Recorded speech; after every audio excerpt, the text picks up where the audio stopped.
At my own graduation dinner in front of relatives and friends, my parents leaned across the table and told me to surrender my entire inheritance to my sister as if my future belonged to them. When I refused, my dad lifted my diploma, flicked open a lighter, and whispered, "You don't deserve Grandpa's money." The paper curled into ash while everyone stared. But I didn't cry. I didn't beg. I simply smiled, stood up, and walked away. Because the real reason I stayed calm that night wasn't something they could burn, and they had no idea what was waiting for them the following week. My name is Skylar Lawson, and for most of my life I learned how to make myself small at the dinner table. Not because I lacked opinions or courage, but because in my family silence was the safest language. Marcus and Elaine, my parents, loved the idea of a perfect household in Delmare, the kind you'd see on holiday cards. Vanessa, my younger sister, fit that image effortlessly. She was their golden child, the one they dressed up for photos, the one they bragged about to strangers. I was the other daughter, the quiet one, the practical one, the one they'd forget to introduce unless somebody asked. Growing up, I learned exactly where I stood. At 11, I dragged my robot project across the school gym by myself because Dad had driven Vanessa to an after-school art event instead. At 15, I boarded an overnight bus to a research program while my parents took Vanessa to a fashion conference. And at 17, when I won a statewide scholarship, I scanned the auditorium for their faces and found none, except my grandfather's, standing quietly in the back like he always did. Grandpa Lawson was the only one who saw me. He understood the way I thought, the way I didn't need noise to take up space. He taught me small things: how to replace a circuit, how to read a contract, how to hold my boundaries without raising my voice. Silence, he'd say, can be a strategy, not a surrender. Maybe that's why I never pushed back. When my mother dismissed my accomplishments with a nod, or when my father insisted Vanessa had the brighter future, I told myself it didn't matter. I told myself I didn't need them to cheer for me. But the truth was more complicated. There were nights I sat in my college dorm staring at the ceiling, wondering what it would feel like if just once my parents were proud of me. Not proud of how quiet I was or how little trouble I caused, but proud of who I was becoming. I thought graduation night might be that moment. I imagined Marcus shaking my hand, Elaine pulling me in for a picture, Vanessa teasing me the way siblings do when the cameras are off. Instead, we sat at a polished table under warm golden lights, and I felt the familiar divide settle between us. Every question they asked about my job carried a subtle edge, like they were waiting for me to admit I didn't deserve it. Vanessa spoke of her future in wide, glittery strokes, new studios, travel, opportunities that always seemed funded by my parents' expectations. Still, I tried to ignore the unease curling in my stomach. Just one night, I wanted peace. I wanted something close to a family memory I could hold on to. But people reveal themselves when they think they own you. And that night, they revealed everything. The tension didn't explode instantly. It built like distant thunder beneath polite conversation. I noticed it in the way Marcus kept adjusting his watch, in the way Elaine's smile tightened whenever someone congratulated me, in the way Vanessa leaned back in her chair, like she already owned the evening.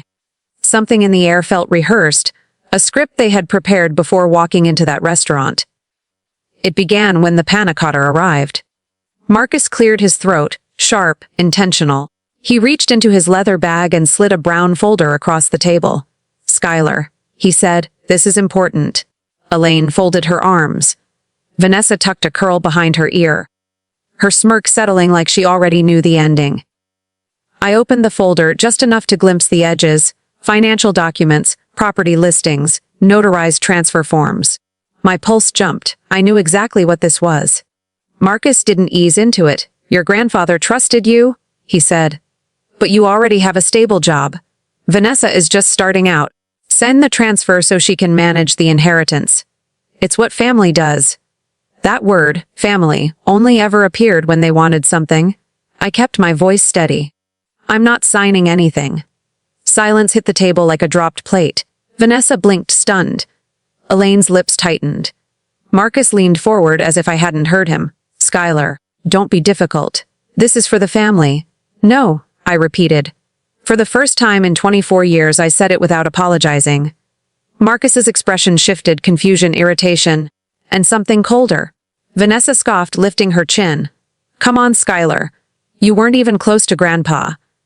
Why would he leave you anything real? My throat didn't tighten from pain. It tightened from clarity. I'm not signing. Marcus rose, grabbed my diploma, and flicked open a lighter. His eyes met mine, full of the control he thought he still had. You don't deserve Grandpa's money. The flame touched the paper.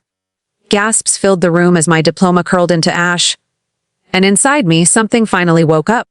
I watched the ashes fall onto the tablecloth like they weighed nothing at all. Years of being dismissed, ignored, used, it all settled into one truth. There was nothing left here worth holding on to. Marcus waited for me to break. Vanessa waited to smirk. Elaine waited to call me dramatic. Instead, I stood. Are you done? I asked. They froze. I collected my purse, placed my napkin neatly on the table, and met each of their eyes. I'm not dividing anything, I said. I'm just done pretending this is a family. Then I walked out. The night air met me like freedom, cool, damp, honest. For the first time that night, I could breathe. I didn't know it then, but the real confrontation had only just begun. And the following week, everything they thought they controlled would unravel, right in front of me. Outside the restaurant, the city lights shimmered in puddles left by a light drizzle, and the air smelled clean, like something newly opened. My heels clicked on the sidewalk, each step steadier than the last. I ordered a ride, slid into the back seat, and stared at my reflection in the window. No tears, no trembling. Just a woman who had finally stopped begging for scraps of affection that had never existed. Aunt Riley's apartment in Hillrest was warm and dim when I arrived. She had left the door unlocked and a kettle ready on the counter. Chamomile tea bags sat beside a mug with tiny blue flowers. No questions. No judgment, just space. Later, lying on her sofa, I replayed the night, not with shock, not even with anger, but with recognition. Their cruelty wasn't sudden. It had been rehearsed, practiced, sharpened for years. Burning the diploma was simply the first time they'd stopped pretending. When morning came, sunlight slipped through the curtains in soft ribbons. I expected heaviness, grief, something raw and aching. Instead, I felt calm, a strange, grounded clarity. My phone buzzed nonstop. Vanessa's text came firsty. Thanks for the room, sis. I'm repainting it blush pink. You don't mind, right? Another. Maybe try being supportive for once. She wrote as if the house was already hers. Then came Marcus's email. 3 long pages buried beneath complaints and character attacks. Give up the inheritance. Fix what you broke.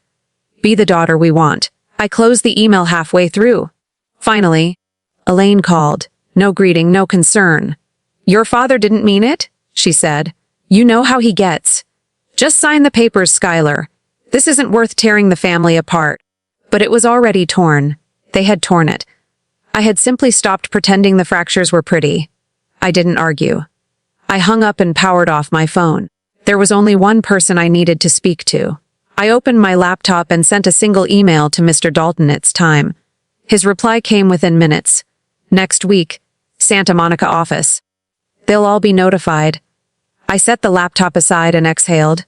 For the first time, I wasn't reacting to their chaos. I was choosing my next step. The week that followed moved quietly.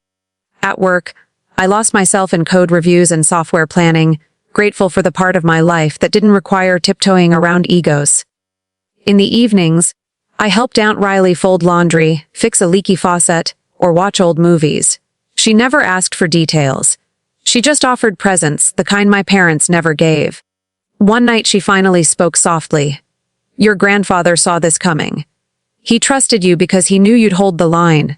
I nodded, though the weight of that trust pressed against my chest like a stone. When the day arrived, I drove to Santa Monica early. My hands were steady on the wheel, but my heartbeat felt like a countdown.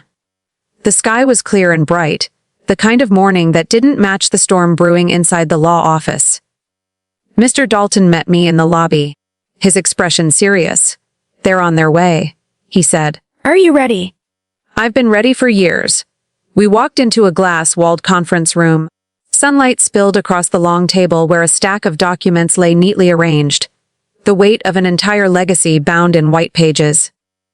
5 minutes later, the door opened. Marcus entered first, jaw clenched. Elaine followed, stiff and pale. Vanessa strutted in last, sunglasses perched on her head, phone in hand, looking like she'd walked into an inconvenience, rather than the meeting that would define her future. She froze when she saw me. "You actually think this is going to change anything?" she muttered. They sat opposite me, a perfect divide, a perfect metaphor. Mr. Dalton began reading, as stated in the official will of Mr. Lawson. The room went still. Dates, terms, signatures, legal language flowed like cold water. And then the line that shattered the air. The full estate, including all properties, financial assets, and business shares, is to be transferred solely to his granddaughter, Skylar Lawson. Elaine's lips parted. Vanessa's jaw slackened. Marcus surged forward in his chair. "That's impossible," he snapped. "He promised?" "No," Mr. Dalton interrupted. "He didn't." Vanessa slammed her palm against the table. "I already put a deposit on my studio? You can't just—" I looked at her calmly. "It's not yours to spend." She stared as if reality itself betrayed her. Marcus tried again, voice cutting like a blade. "You're too young to handle this. You'll ruin everything. Vanessa is entitled," I said quietly. "And you taught her to be." Silence fell heavy and sharp. Then Mr. Dalton pressed a button on a small remote. "I have one last piece of evidence to present." The lights dimmed. A video flickered onto the screen. Grandpa, frail but sharp-eyed, sat in his study. His voice was steady.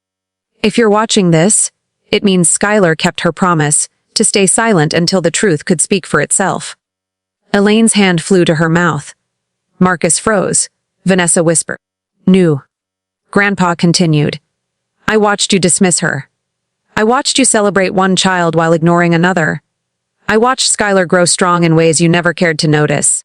Strength should be trusted, not exploited. That is why I leave everything to her." The video ended. No one breathed. I rose slowly, placing my hands on the table. "This wasn't revenge," I said. "This was justice. And this," I gestured to the contracts, "is me choosing myself." Their faces told a story they would never admit. They had lost the power the moment I stopped needing their approval. I gathered the documents, slipped them into my folder, and stepped back from the table. "You burned my diploma," I said to Marcus. "But you didn't burn my future." No one dared respond. I walked out of the office and into the sunlight, bright, warm, and for the first time, mine. 3 months passed, and the world reshaped itself around me in quiet, surprising ways. I moved into a small apartment on the southern edge of San Jose, close enough to bike to the tech district every morning. The place wasn't big, but it felt peaceful in a way nothing from my childhood ever had. The walls held no expectations. The air held no judgment. On my desk, I placed a single framed photo of Grandpa and me in the backyard, both laughing, both sunlit. A memory only we understood. At work, I stepped into a leadership role with a steadiness I didn't know I possessed. Grandpa's company had been declining under the weight of poor decisions and ego-driven management. Slowly, piece by piece, I began rebuilding it. Quiet competence replaced politics. Transparency replaced favoritism. People who once walked through the halls defeated now greeted me with hope in their eyes. Some days, I'd catch glimpses of what Grandpa had seen in me long before I had the courage to see it myself. My parents never contacted me, not once. No calls, no emails. No apology heavy with, "We didn't know, we didn't mean it." Nothing from Vanessa either. The sister who once filled silence with endless chatter went quiet the moment she had nothing to demand. And strangely, I didn't miss them. What filled the space they left behind wasn't loneliness, it was peace. Steady, earned peace. At night, I stood on my balcony and watched the city glow beneath me. Cars hummed distantly. The wind smelled faintly of jasmine from a neighbor's garden. For the first time in my life, my mind wasn't rehearsing conversations or strategizing around someone else's anger. I wasn't shrinking to fit the shape of their expectations. I wasn't carrying their disappointment like a second spine. I existed freely, fully, without permission. Sometimes, When the breeze was especially calm, I thought about that night, my diploma burning, the room watching, my heart steady. I thought about the moment I walked away. Back then, I thought I was leaving behind just a dinner, just a confrontation. Now I understood something deeper. I was leaving behind a lifetime of smallness. Out on my balcony, with the Sanjo's lights blinking softly like distant stars, Grandpa's lessons settled into me fully. Strength isn't loud. Strength isn't always a fight. Strength is choosing yourself even when no one claps. And my family. They didn't lose me because of a will or a stack of papers. They lost me the moment I stopped trying to earn a love that was never meant for me. If this story resonates with you, share your thoughts in the comments and subscribe for more true family dramas. You're not alone. If you want these parts rewritten in a more dramatic tone, more emotional detail, shorter versions, or spoken-style storytelling for a video voiceover, just tell me.